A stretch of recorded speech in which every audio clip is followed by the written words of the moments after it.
Our next story is from Mexico. In another big blow to its drug cartel, Mexican special forces arrested drug lord Odious Flores Silva, also known as El Jardinero. This has brought the focus back on Mexico's Jalisco New Generation Cartel. We get you all the details in this next report. Take a look.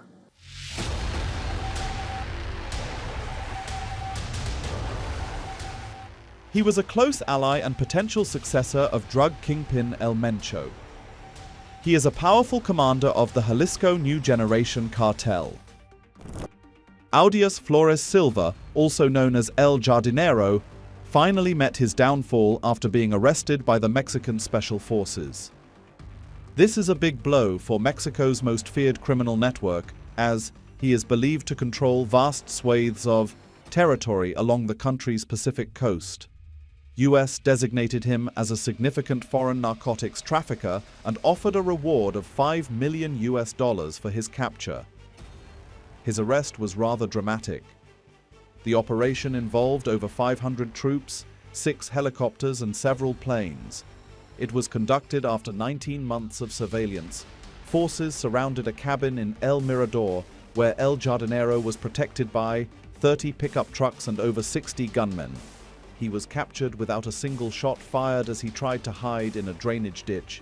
Intelligence given by US reportedly proved vital in his arrest.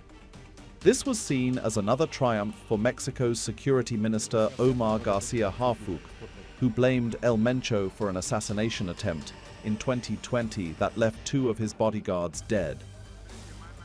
Back then, a truck full of heavily armed gunmen intercepted and attacked his vehicle, leaving him injured. Following his arrest, Mexican Navy personnel transferred El Jardinero from the western state of Nayarit to Mexico City via an aircraft. This has brought back focus on Jalisco New Generation Cartel. Formerly a regional band of smugglers, it grew into a global criminal empire under the leadership of Nemesio Oseguera Cervantes, better known as El Mencho. It operated in over 50 countries and dominated the fentanyl and methamphetamine trade. El Mencho evaded capture for nearly 2 decades and outlasted his rivals like El Chapo and Esmael Garcia. But he was killed in a military operation in February this year. As the news of El Mencho's death spread, violence spread across nearly a dozen states of Mexico. Roads were blocked. Vehicles were set ablaze. At least 73 people, including security personnel and suspected cartel members, lost their lives. Mexico's crackdown on drug cartels comes amid increasing pressure from US President Donald Trump to dismantle these networks. While it is not clear if El Jardinero will face charges in Mexico, US is seeking his extradition. In 2020, he was indicted by a US court on charges of distributing 5 or more kilograms of cocaine, 1 or more kilograms of heroin in America, and possessing a firearm in relation to a drug offense.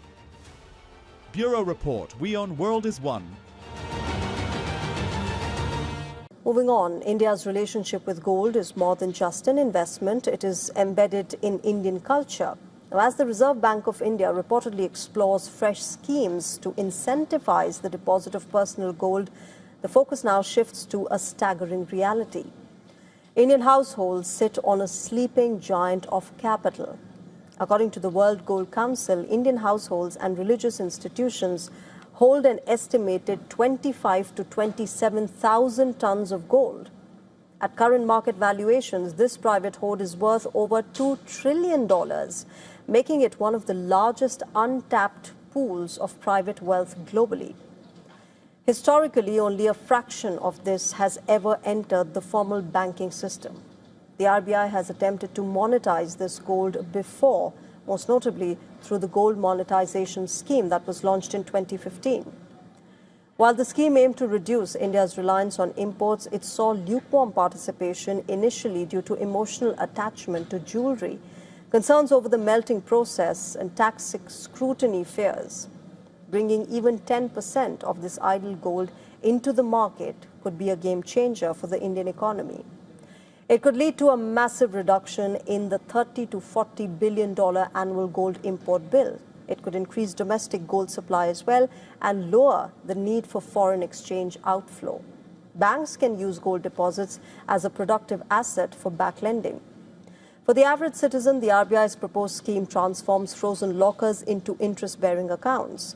If the new framework addresses the trust gap regarding jewelry purity and provides competitive interest rates, India could finally turn its cultural obsession into a powerful macroeconomic engine. The U.S. Secretary of War, Pete Hegseth, has landed himself in a fresh controversy over singer Kid Rock taking an Army Apache helicopter ride with him in Washington, D.C. on Monday. This comes weeks after the military came under fire for flying helicopters near the singer's house in Tennessee. Posting photographs on social media of himself and Kid Rock at the base in Virginia, Hegseth wrote, and I quote, "Kid Rock is a patriot and huge supporter of our troops." He's also posted a photograph of Kid Rock speaking with a small group of service members in Pentagon's press briefing room. This controversy has drawn strong responses from the Democrats. California Governor Gavin Newsom took to social media to criticize the flights. His office posted, quote, "Why are taxpayers paying to fly Kid Rock around on $100 million helicopters?"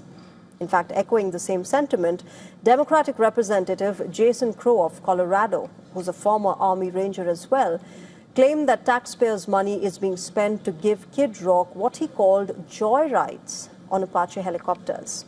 Now, amid the blowback, the Pentagon spokesperson Sean Parnell has said that the flights supported a community relations event for a White House-led initiative called Freedom 250. That is coordinating events for America's 250th anniversary commemoration. The statement also added that Robert Kid Rock Ritchie participated in multiple troop touches with service members and filmed videos for Memorial Day, America's 250th birthday, and for his Freedom 250 tour. In early March, remember, a pair of similar attack helicopters flew near Kid Rock's estate in Nashville area and over the No Kings protest that took place in the city that very day. The Army opened a probe into these flights conducted by the crew from the 101st Airborne Division that is stationed at Fort Campbell and suspended those service members. Pete Hegseth then intervened to terminate the probe and reinstate those service members.